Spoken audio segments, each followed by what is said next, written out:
she wins. People bear witness.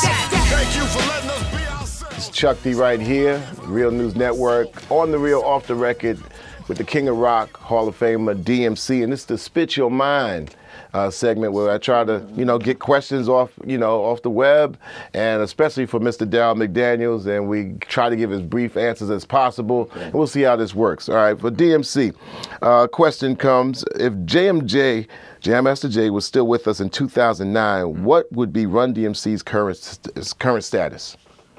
If JMJ was still alive right now, wow, we'd probably be touring.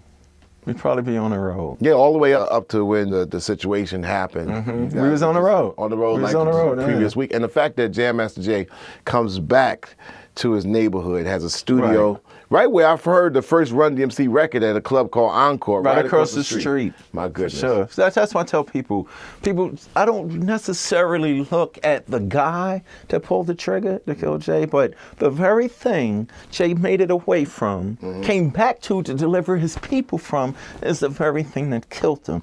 That's the thing that we're dealing with right now. That's why it's important for some of these artists to put down the microphone and start to speak. We need to hear more from the artists. And their own community. Here's another one. When is the second extension of your autobiography being released?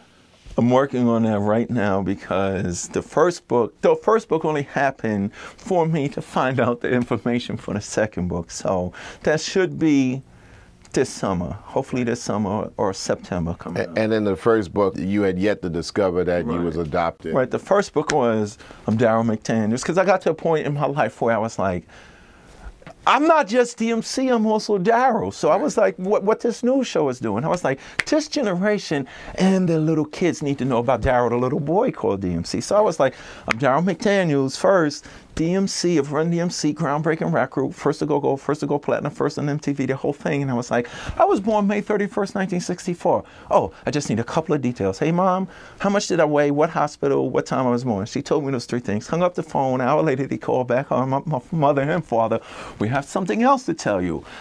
You're adopted, we think you're Dominican, and you was a month old when we brought you home. That began a whole new chapter of DMC's existence. Well, I heard there was, reality shows that were done, and they were highly successful. And, not even going into that, which is a whole nother volume. We always used to say on the road that DMC's parents did a great job. And For sure. That's why I'm job. him. That's why who I am today. As a Byford and Banner. Right, yeah, exactly. Exactly. Parenting, I think it was showing that parenting is a universal thing, and it's accountability and responsibility. And you always spoke highly of your parents.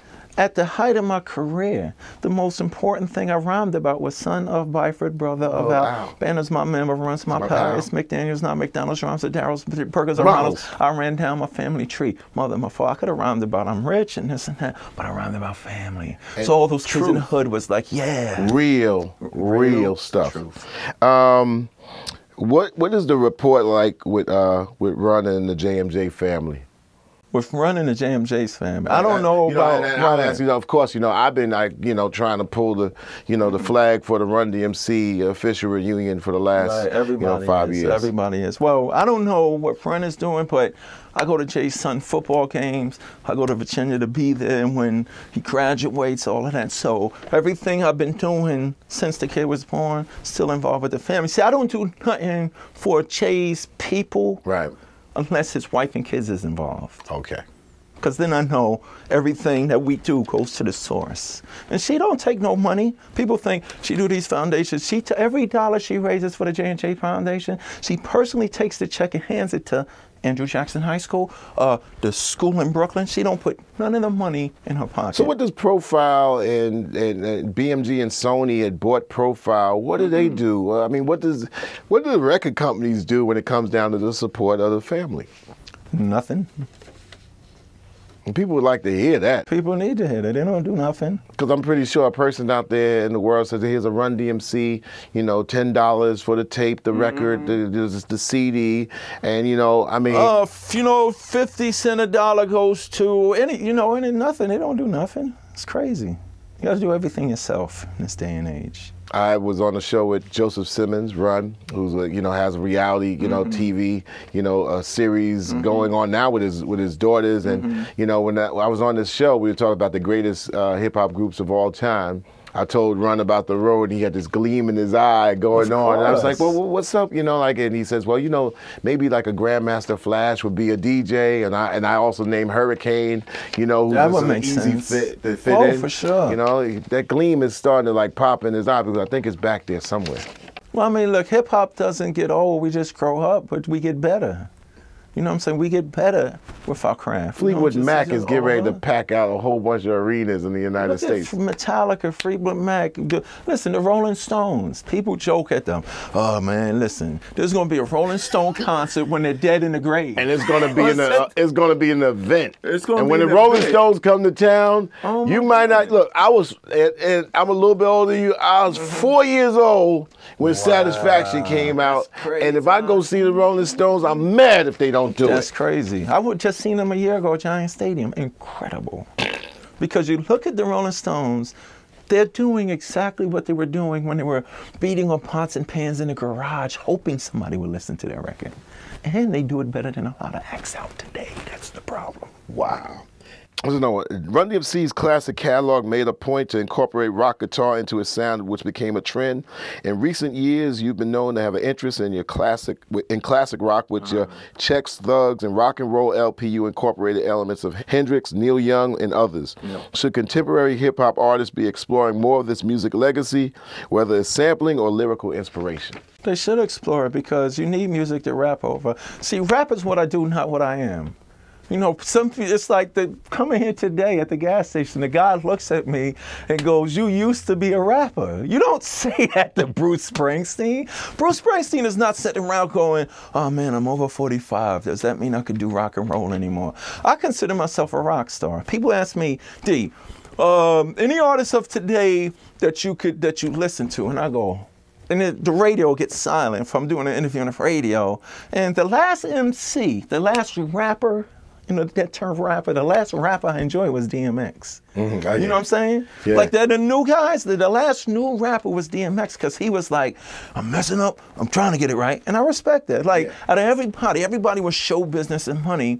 He would go on a Hard Knock Life tour with Jay-Z and Ja Rule, but he would go out there by himself with a chain and a bucket of water. Right, and he would go, and what was so real, like real recognized real, just like this new show. He would go out there and say a prayer about his dog, cry about his grandmother, and DJ Scratch told me this. I'm talking about the hardest gangsters in the world in the audience. He talking about Boomer and his grandmother and how hard it is for him. And you got gangsters tearing up where one gangster turned to the other gangster go, you crying, man? And the other gangster go, no, something in my eye. That's hip hop. That's real. Because DMX was a reflection of an element that exists in our lives, and he wasn't ashamed of it. The King of Rock, Real News Network. This is On the Real, Off the Record, and probably the beginning fragments of a couple new ideas and shows, and no one can do it better. To my man, I pay homage to, and really, seriously, you are a credit. But you know what this is? Credit to the standard of the music and the genre. This is, it's just like when I went to the Emmy thing, because the rock doc, I don't like saying reality show. It was a reality show, but I tell them don't use that word because it takes away the value from what hip hop means to me. I don't want people to go, man, that reality show you had. I just want people to go, yo, that show you did was really real. And I'm getting that from the younger people. But it was like I was telling him over there. I'm sitting in the room with my son, and we going to the Emmy, so he's thinking Jay-Z, Beyonce, Ludacris, and he's thinking Hollywood. But I'm sitting in the room. Tim Russert's the keynote speaker. Katie Couric's sitting over there. Dan Ravi's over there. Ted Koppel's over there. My son turns to me and goes, Daddy, this is boring, right?